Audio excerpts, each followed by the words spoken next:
500 भारतीय जवानों की समाधि इस भूमि पर बनी हुई है। तो मैं खुद को सौभाग्यशाली मानता हूँ कि मैं आज अपनी राइड के माध्यम से यहाँ तक पहुँच पाया।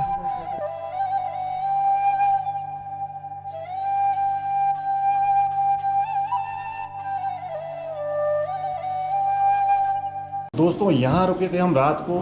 यह है सानू ढाबा जो द्रास में है, मेन रोड पर। और आंटी ने रात को हमको खाना खिलाया था और अच्छा खाना खिलाया था और कम रेट में खिलाया था। तो आंटी, खाने के लिए धन्यवाद। और इसके बाद हम निकल रहे हैं।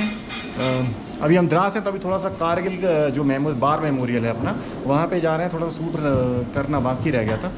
उसके बाद हम निकलते हैं जम्मू की ओर। और ये था कुछ बाहर का नज़ारा इस तरह से। ये था जय शाह जहाँ पे हम रात को रुके थे। तो निकल रहे हैं हम कारगिल वार मेमोरियल की ओर। मिलते हैं फिर वहीं पे। तो ये निकल रहे हैं हम सान ढाबा से। और ये आंटी की हाथ लाइन। तो टाटा बाय बाय के बाद हम कारगिल वार मेमोरियल की ओर जा रहे हैं।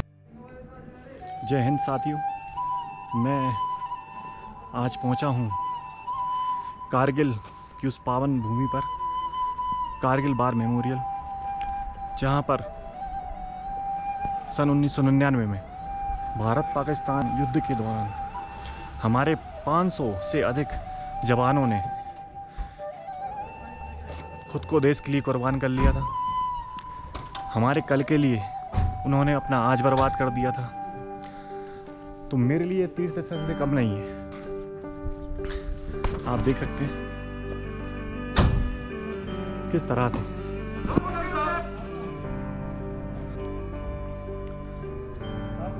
हमारे 500 भारतीय जवानों की समाधि इस भूमि पर बनी हुई है। तो मैं खुद को सौभाग्यशाली मानता हूँ कि मैं आज अपनी राइड के माध्यम से यहाँ तक पहुँच पाया और आप सबको ये दिखा पाया। आप सभी लोगों को मेरी तरफ से जय हिंद। शहीदों की चिताओं पर लगेंगे हर बरस मेले, वतन पर मर मिटने वालों का यही बाकी निशान होगा।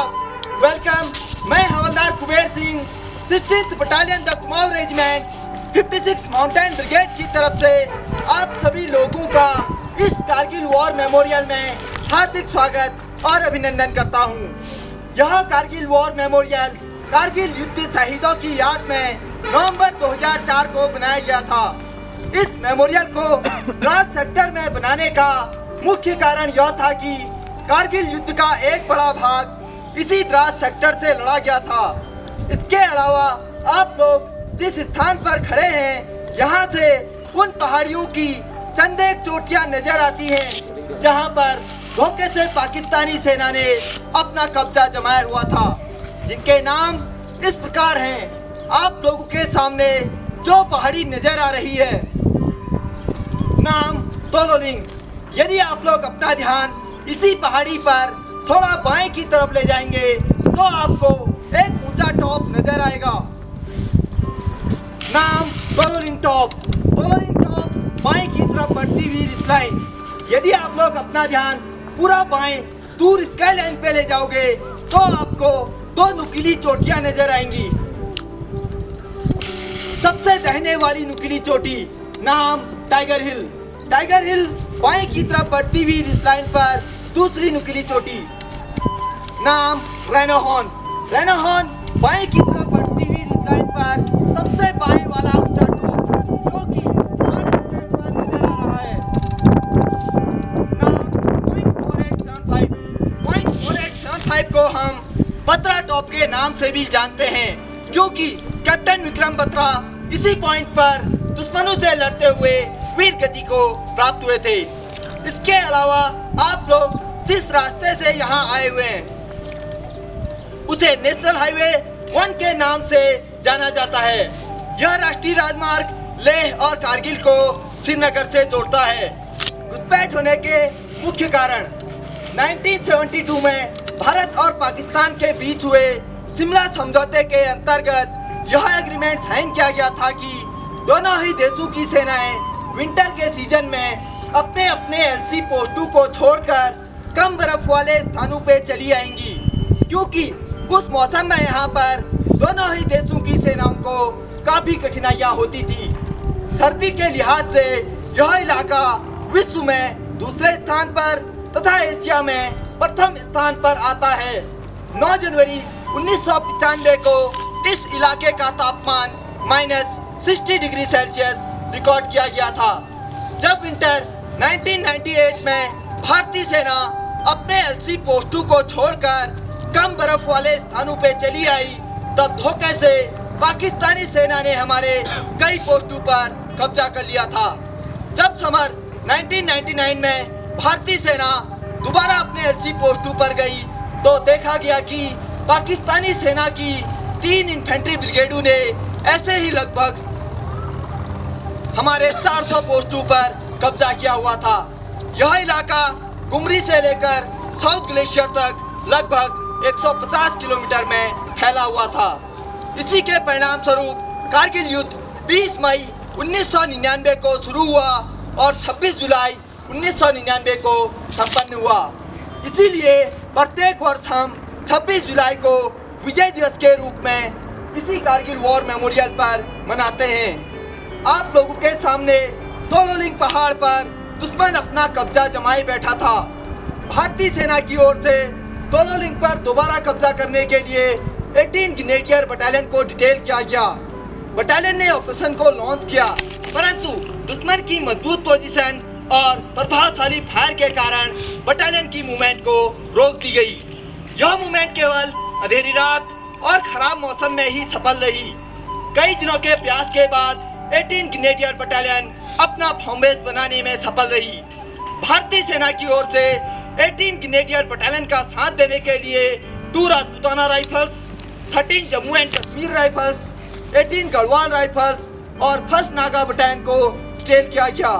सभी बटालियनों ने अच्छी प्लानिंग और सूझबूझ के साथ 20 मई 1999 से लेकर 24 जून 1999 तक चले संघर्षपूर्ण मुकाबले में अलग अलग दिशाओं से दुश्मन पर हमला किया, दुश्मन को मुंहतोड़ जवाब दिया, साथ ही तोलोलिंग पहाड़ पर दोबारा अपना कब्जा स्थापित किया। इस ऑपरेशन में भारतीय सेना को काफी बड़ा नुकसान उठाना पड़ा। इस ऑपरेशन में भारतीय सेना के 3 ऑफिसर्स, 4 जूनियर कमीशन ऑफिसर्स और 19 जवान वीर गति को प्राप्त हुए। तोलोलिंग पर कब्जा करने के बाद भारतीय सेना का ध्यान सीधा टाइगर हिल की तरफ गया, क्योंकि टाइगर हिल पर बैठा दुश्मन नेशनल हाईवे 1 पर प्रभावशाली फायर डाल रहा था, जिससे कि हमारी सेना की कॉन्वॉय और सिविल गाड़ियों के आने जाने में काफी कठिनाइयां हो रही थी। भारतीय सेना की ओर से टाइगर हिल पर दोबारा कब्जा करने के लिए 18 ग्रेनेडियर बटालियन और 8 सिख बटालियन को डिटेल किया गया। दोनों ही बटालियनों ने अच्छी प्लानिंग और तालमेल के साथ 2 जुलाई 1999 से लेकर 11 जुलाई 1999 तक चले संघर्षपूर्ण मुकाबले में चारों दिशाओं से दुश्मन पर हमला किया, दुश्मन को मुंहतोड़ जवाब दिया, साथ ही टाइगर हिल पर दोबारा अपना कब्जा स्थापित किया। इस ऑपरेशन में भी भारतीय सेना को काफी बड़ा नुकसान उठाना पड़ा।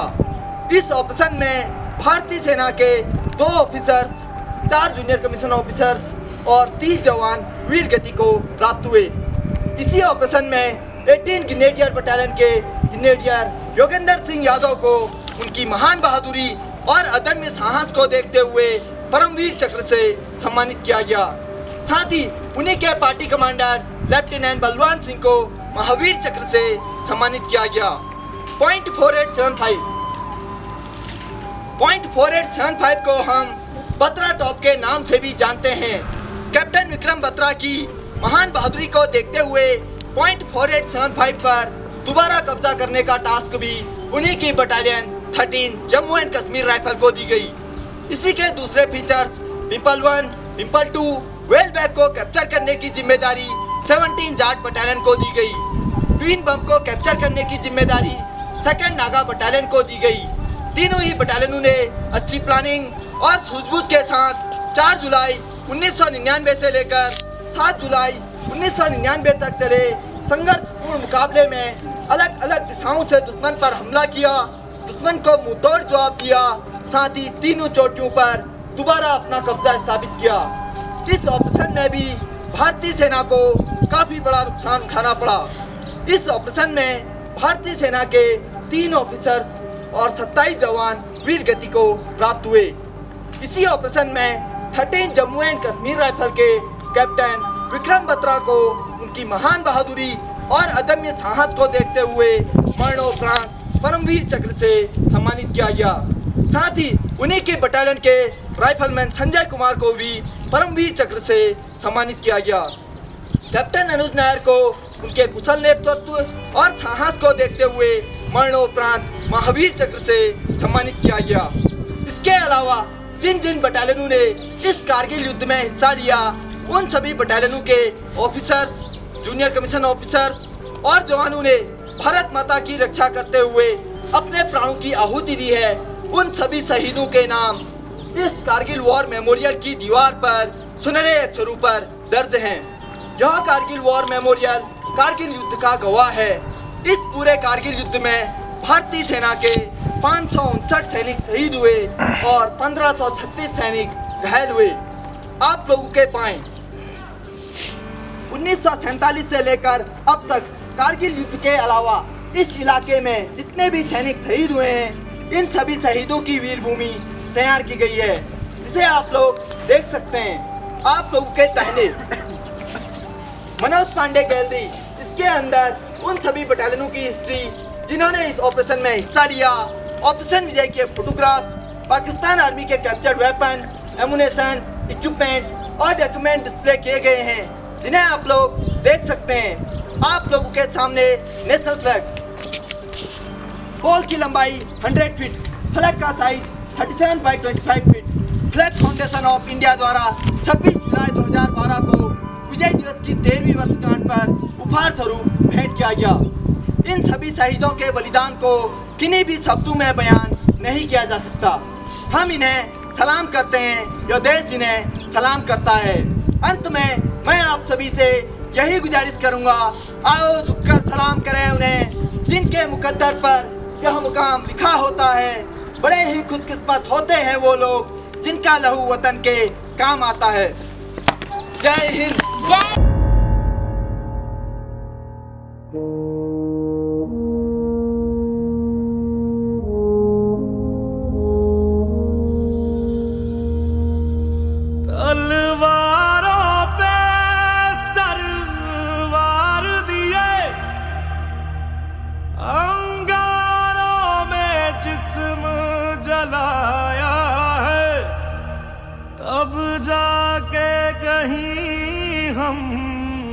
सर पे ये केसरी रंग सजाया है।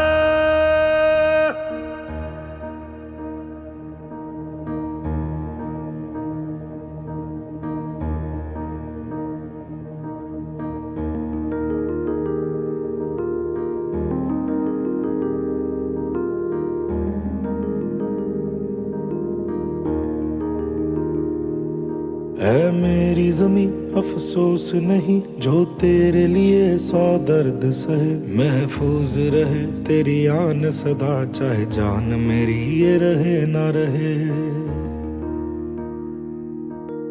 मेरी ज़मीं महबूब मेरी, मेरी नस नस में तेरा इश्क बहे, फीका ना पड़े कभी रंग तेरा, जिस्मों से निकल के खून कहे।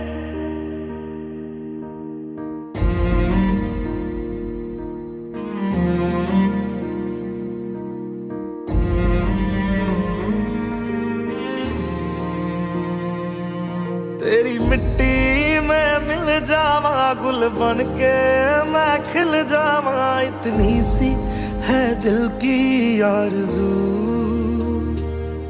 तेरी नदियों में बह जावा, तेरे खेतों में लहरावा, इतनी सी है दिल की आरज़ू।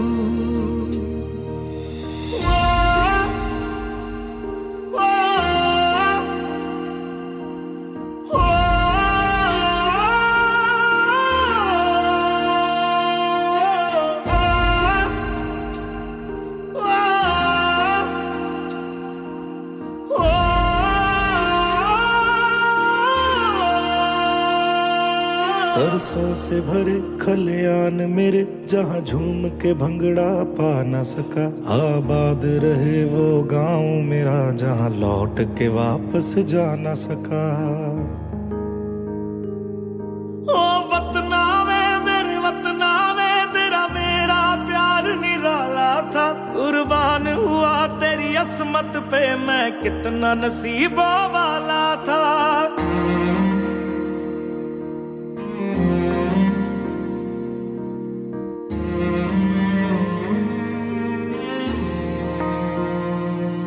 तेरी मिट्टी में मिल जावा, गुल बन के मैं खिल जावा। इतनी सी है दिल की आरज़ू,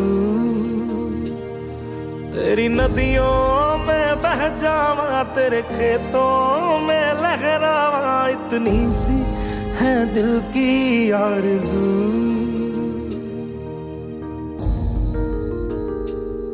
केसरी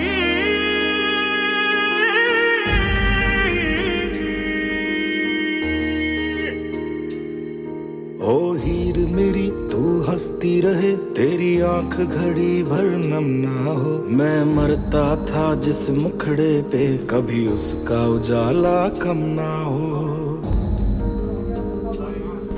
ओ माई मेरी क्या फिक्र तुझे, क्यों आंख से दरिया बहता है। तू कहती थी तेरा चांद हूँ मैं, और चांद हमेशा रहता है।